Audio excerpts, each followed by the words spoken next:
अस्सलामुअलैकुम, welcome to our new lecture. आज हम लायबिलिटीज़ एंड एक्सपेंसेस के बारे में डिस्कस करेंगे। ये भी टाइटल्स ऑफ अकाउंट्स ही कहलाते हैं। लायबिलिटीज़ यानी ज़िम्मेदारियाँ। ज़िम्मेदारियाँ कानूनी तौर पर वो कर्ज़ या वाजिबात हैं जिनको अदा करना आपकी ज़िम्मेदारी होता है, और ये कर्ज़ और वाजिबात आपको किसी दूसरे शख्स या कंपनी को अदा करने होते हैं। दूसरे लफ्ज़ों में ये ज़िम्मेदारियाँ मुस्तकबिल की कुर्बानियाँ हैं माली फ़वाइद हासिल करने के लिए। ये जुमला थोड़ा हार्ड हो गया, तो चलिए अब इसको समझते हैं। अगर आप अपनी किसी ज़रूरत की वजह से किसी से कर्ज़ा लेते हैं और कर्ज़ा मिल जाने पर आपकी ज़रूरत पूरी हो जाती है, ज़रूरत पूरी हो जाने की वजह से आपको फ़ायदा हो रहा है, मगर अब यहाँ आप पर ही ज़िम्मेदारी आ गई है कि आपको कर्ज़ा वापस भी करना है। यानी इस तरह वक्त पर कर्ज़ा मिल जाने से जहाँ आपको फ़ायदा हुआ, वहीं आपको मुस्तकबिल में कर्ज़ा वापस भी करना है। मुस्तकबिल में जो कर्ज़ा वापस करने की ज़िम्मेदारी अदा करनी है, वही आपकी मुस्तकबिल की कुर्बानी है। उम्मीद है कि अब आपको इस जुमले की समझ आ गई होगी कि ये ज़िम्मेदारियाँ किस तरह माली फ़वाइद हासिल करने के लिए मुस्तकबिल की कुर्बानियाँ बन जाती हैं। Types of liabilities. Number 1, current liabilities, इसको शॉर्ट टर्म लायबिलिटीज़ भी कहते हैं। नंबर 2, नॉन करंट लायबिलिटीज़, इनको लॉन्ग टर्म लायबिलिटीज़ भी कहा जाता है। Number 3, contingent liabilities. Current liabilities, ये कर्ज़ और वाजिबात की वो ज़िम्मेदारी है जिसे 1 साल के अंदर अदा करना होता है। मिसाल के तौर पर नंबर 1, अकाउंट पेएबल, ज़बानी उधार, किसी से ज़बानी तौर पर कुछ अरसे के लिए उधार लेना। जब आप किसी से उधार लेते हैं तो उसे वापस करने की ज़िम्मेदारी भी आपकी होती है। इंटरेस्ट पेएबल, सूद अदा करने की ज़िम्मेदारी, जब आप किसी से कर्ज़ा लेते हैं तो वो कर्ज़े के ऊपर जो एक्स्ट्रा रकम मांगता है वो सूद कहलाता है, तो उसको भी अदा करने की ज़िम्मेदारी। Income tax payable, income tax अदा करने की ज़िम्मेदारी, यानी कि आपकी टोटल इनकम पर जितना भी हुकूमती टैक्स बने वो अदा करना, ये भी आपकी ज़िम्मेदारी है। बिल्स पेएबल, बिल अदा करने की ज़िम्मेदारी, इस ज़िम्मेदारी से तो सभी वाकिफ़ हैं। बैंक ओवरड्राफ्ट, बैंक की तरफ से मिलने वाला कर्ज़ा। वैसे बैंक से कर्ज़ा लेने को बैंक लोन कहा जाता है, मगर ये वो कर्ज़ा है जब आपके बैंक अकाउंट में पैसे ख़त्म हो जाएं तो आप डेबिट कार्ड की जगह क्रेडिट कार्ड इस्तेमाल करते हैं। क्रेडिट कार्ड बैंक की जानिब से अपने कस्टमर के लिए सहूलत होती है कि अकाउंट में पैसे ना हों तो वो क्रेडिट कार्ड इस्तेमाल कर लें। ये भी एक तरह से बैंक से कर्ज़ा लेने की कैटेगरी में ही आता है। एक्रूड एक्सपेंसेस, खर्चों की अदायगी की ज़िम्मेदारी, यानी कोई खर्च किया जाए मगर इसकी पेमेंट ना हो तो ये भी ज़िम्मेदारी बन जाती है कि आप इस खर्चे की अदायगी करें।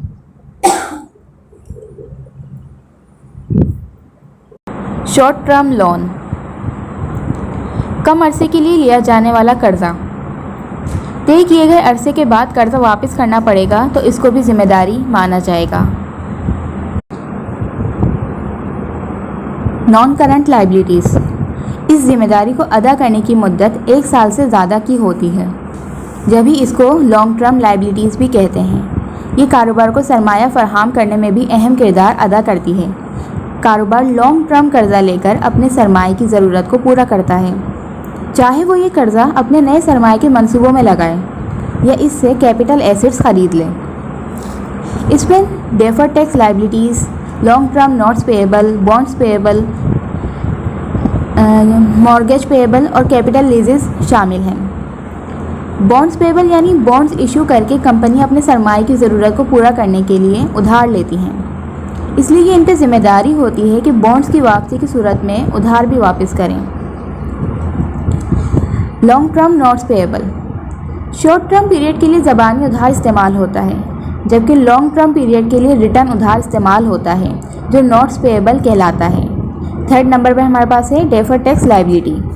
ये एक लेट टैक्स है जो बैलेंस शीट पर शो हो रहा होता है कि हम पर इसको अदा करने की ज़िम्मेदारी है, मगर ये टैक्स फ्यूचर की एक फिक्स डेट पर अदा करना होता है, इससे पहले अदा नहीं कर सकते।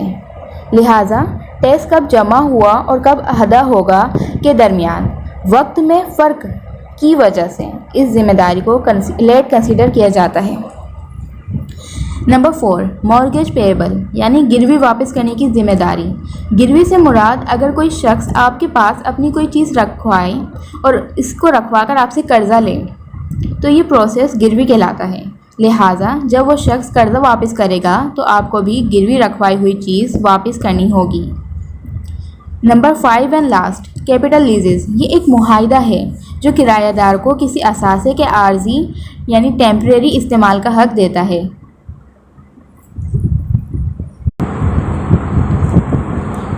कंटीजेंट लाइबिलिटीज़, ये वो लाइबिलिटीज़ हैं जो फ्यूचर में होने वाले किसी वाक़ये पर डिपेंड करती हैं। इसमें लॉ सूट्स और प्रोडक्ट वारंटीज़ शामिल हैं। लॉ सूट्स यानी कानूनी कार्रवाई और प्रोडक्ट वारंटीज़ यानी कोई भी न्यू प्रोडक्ट जब परचेज़ की जाती है तो इसकी वारंटी दी जाती है।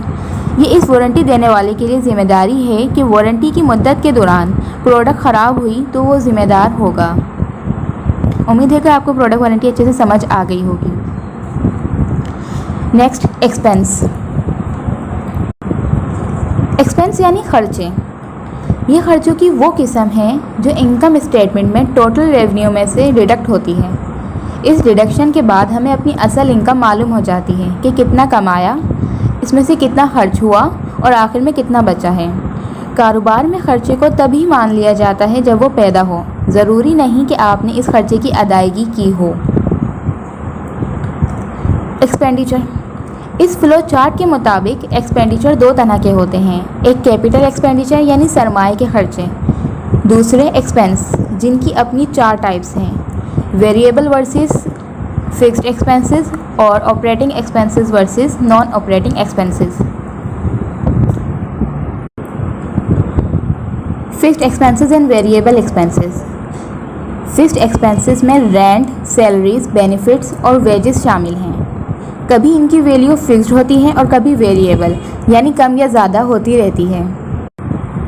वेरिएबल एक्सपेंसेस, इसमें transaction fees, commission, marketing and advertising शामिल है। इनकी वैल्यू भी कभी फिक्स्ड होती है और कभी variable. Operating and non operating expenses. Operating expenses वो खर्चे जिनसे बिजनेस को फ़ायदा हो, ऑपरेटिंग एक्सपेंसेस कहलाते हैं। इसमें ये सब शामिल हैं। Number 1, cost of goods sold, COGS। Number 2, marketing, advertising and promotion. Number 3, salaries, benefits and wages. Number 4, selling, journal and administrative, SG&A। Number 5, rent and insurance. Number 6, depreciation and amortisation. Number 7, other. Non operating expenses वो खर्चे जिनसे business को कोई फ़ायदा नहीं होता। इसमें ये 3 चीज़ें शामिल हैं। Number 1, interest. Number 2, taxes. Number 3, impairment charges. Fixed assets या इंटेंजिबल एसेट्स की वैल्यू में मुसलसल कमी को इम्पेयरमेंट कहते हैं। हमारा आज का लेक्चर बस यहीं तक था। आज हमारे तमाम टाइटल्स ऑफ अकाउंट्स कंप्लीट हो चुके हैं। बाकी अब नेक्स्ट लेक्चर में देखेंगे। अल्लाह हाफिज़।